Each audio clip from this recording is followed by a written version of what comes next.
విజ్ఞప్తి చేస్తాను. మంత్రి గారు ఒకసారి ఒక్క నిమిషం. ఉచ్చి చౌదరి గారు. అధ్యక్ష, రాజమహేంద్రవరంలో వ్యవసాయ కళాశాల ప్రారంభించారు అధ్యక్ష.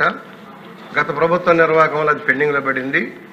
ఆనాడు భూములు లేక ఎక్కడో ప్రైవేట్ కళాశాల ప్రాంగణంలో ఉన్న కళాశాలకి మేము భూములు కేటాయింపు చేసాం.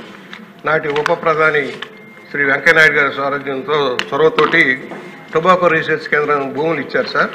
అక్కడ కొన్ని భవనాలు కట్టారు, హాస్టల్స్ లేవు. ప్రస్తుతం హాస్టల్స్ లేకుండా ఉన్నాయి, కాంపౌండ్ లేదు, రోడ్డు లేదు. చాలా దయానక పరిస్థితి. ముఖ్యంగా ఎందుకంటే మంత్రి గారు దయ ఉండాల్సింది ఏంటంటే ఉత్తరాంధ్ర వాళ్ళు 60% స్టూడెంట్స్ అంతా ఉత్తరాంధ్ర నుంచి ఉన్నారు సార్. వెనుకబడ్డ ప్రాంతం నుంచి వచ్చిన విద్యార్థులు ఎక్కువ ఉన్నారు.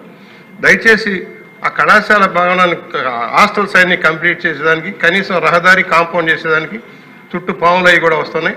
అలాగే వారికి వ్యవసాయ క్షేత్రానికి భూమి కావాలి అధ్యక్ష.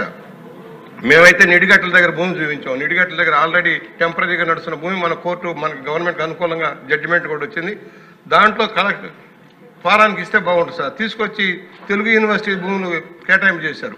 అది వ్యవసాయ క్షేత్రానికి పనికొచ్చే భూములు కాదు, ఏదో రికగ్నిషన్ కోసం మనం ఇచ్చాం. కానీ దాన్ని వెంటనే తక్షణమే మార్చి ఏదైతే వ్యవసాయ క్షేత్రం నిడిగట్ల దగ్గర ఉన్న 100 ఎకరాల భూముల నుంచి కనీసం ఒక 25 ఎకరాలు దీన్ని కేటాయింపు చేసి ఆ కళాశాలను నిలబెట్టవలసిందిగా విజ్ఞప్తి చేస్తూ తక్షణమే భవనాల నిర్మాణాన్ని పూర్తి చేయడం కోసం నిధులు కేటాయింపు చేయవలసిందిగా విజ్ఞప్తి చేస్తున్నాను అధ్యక్ష.